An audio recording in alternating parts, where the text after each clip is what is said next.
In a speech that lasted almost 2 hours, Mr. Hun Sen referred to the tweet of President Trump. President Trump tweeted, "If the protesters had breached the fence of the White House, they would have been welcomed with most vicious dogs and most ominous weapons." In his speech, Mr. Hun Sen said, "Why did an ambassador warn me not to shoot at protesters in 2013? I can't shoot at protesters if they enter a state building." Mr. Hun Sen and President Trump are wrong. Leaders with moral conscience, leaders with full responsibility, leaders who want to be respected should be thinking about engaging the people, about dialogue.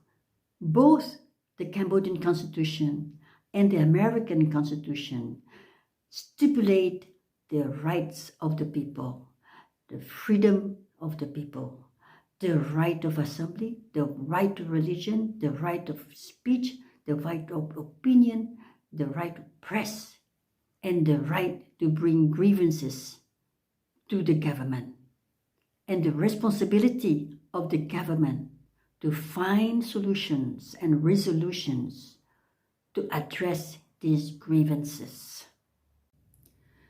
The protests that are going on in America today is about finding justice for George Floyd, who was killed while in police custody, killed in the most savage way. And African Americans are saying, "It's enough. Black lives matter." Then why did Mr. Hun Sen refer to the tweets of President Trump?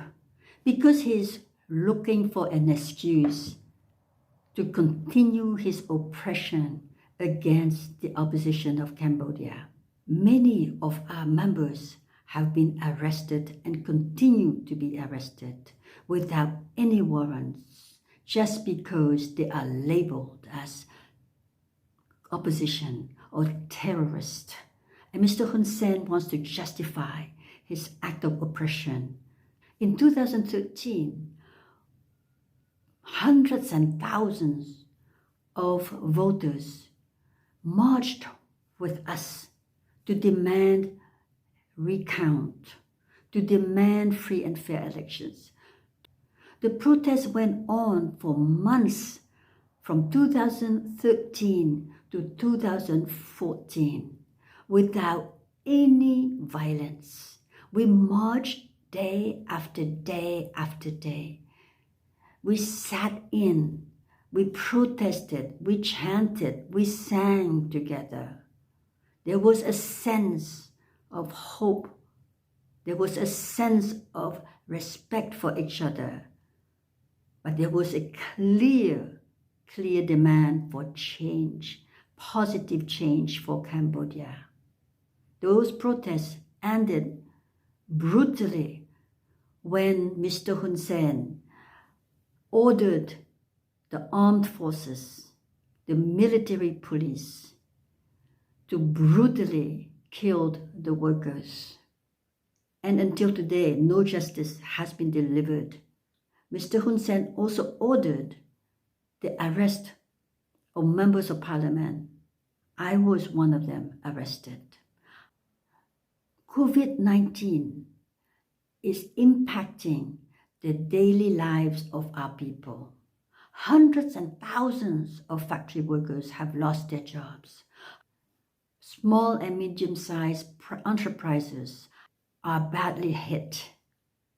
We're talking about millions of people, and these millions of people are the millions of people who borrow from microfinancial institutions. Now they cannot make these monthly payments to these financial institutions and to the banks.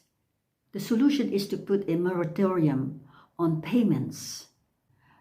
And Mr. Hun Sen calls our appeal as an act of terrorism and has repeated his order to arrest any opposition members.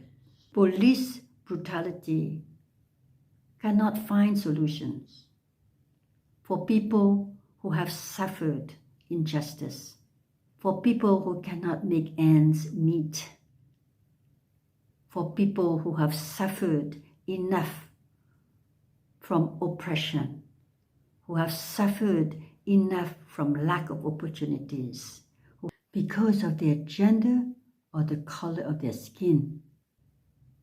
The solution is about the right to live in dignity, the right to justice, the right to express our opinions without fear of being killed, without fear of being detained, without fear of being labeled as terrorist.